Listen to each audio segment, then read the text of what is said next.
a gente quer entender que mundo é esse que a gente está vivendo. E a gente percebeu que a gente não está vivendo uma era de mudanças. Na verdade, a gente está mudando de era. É uma revolução em curso. Os caras mais ricos do mundo não são os donos de terra, nem os donos do capital. São os que controlam o conhecimento, né? Então, o Bill Gates é um cara que não planta nem fabrica nada. O Bill Gates está lidando com a sociedade do conhecimento. Os caras do Facebook, do Google, enfim. Então, assim, o Big Data, na verdade, é só uma constatação de que nesse novo mundo, a digitalização dos dados gerou uma quantidade não só enorme, uma quantidade grande de dados, mas uma variedade, uma diversidade de dados também. Não só dados pessoais, mas dados gerados por objetos, enfim. Então, assim, é a diversidade, é a variedade, é a complexidade do mundo. Não é que o mundo se tornou mais complexo, a gente passou a ter ferramentas capazes de lidar com essa complexidade que aumentou. Então, assim, ciência das redes, eu diria que é uma teoria que está por trás de uma transformação que eu acho que é muito mais profunda na sociedade, que eu acho que é a sociedade do conhecimento. Eu prefiro definir como uma sociedade do conhecimento.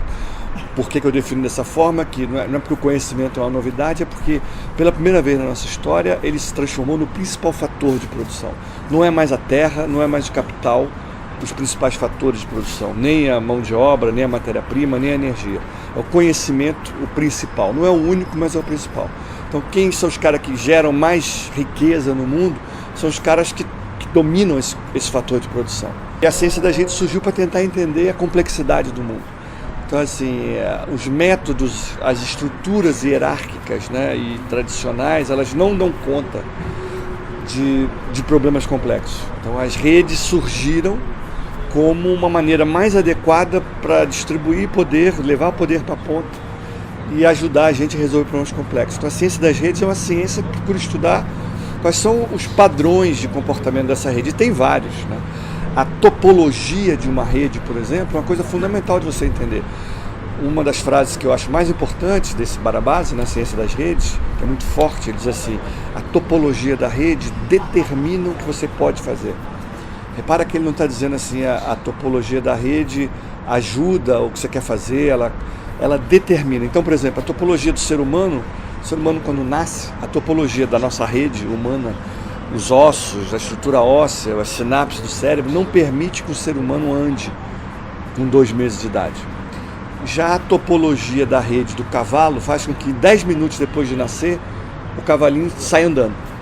Então, assim, é louco. E nunca mais deita. A topologia da rede do cavalo determina que ele comece a andar aos 10 minutos de idade e que ele nunca mais se deite. Ele só vai deitar. Se ele deitar, ele está doente, vai morrer. Então, assim, a topologia da rede é fundamental de você entender. Para a gente poder entender o que eu tenho que fazer para transformar a sociedade, por exemplo. Para mudar a minha empresa, para eu lançar um outro produto. Pensando isso na educação.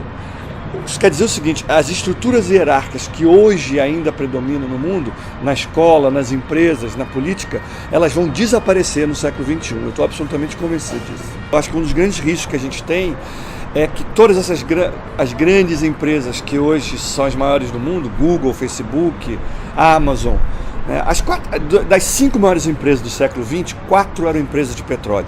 Das 5 maiores empresas hoje do século XXI, 4 são de tecnologia da informação, né? Google, Facebook, Airbnb, Airbnb não é, mas a Amazon. Qual o risco? É que o Google hoje tem mais informação que a CIA.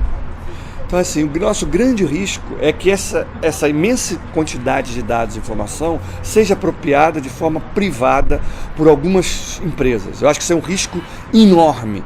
É uma ditadura privada, não é de uma militar, não é de um governo, mas é de uma empresa privada. Para mim, acho que o meu grande receio é que a gente deixe essas grandes empresas controlarem o acesso à informação.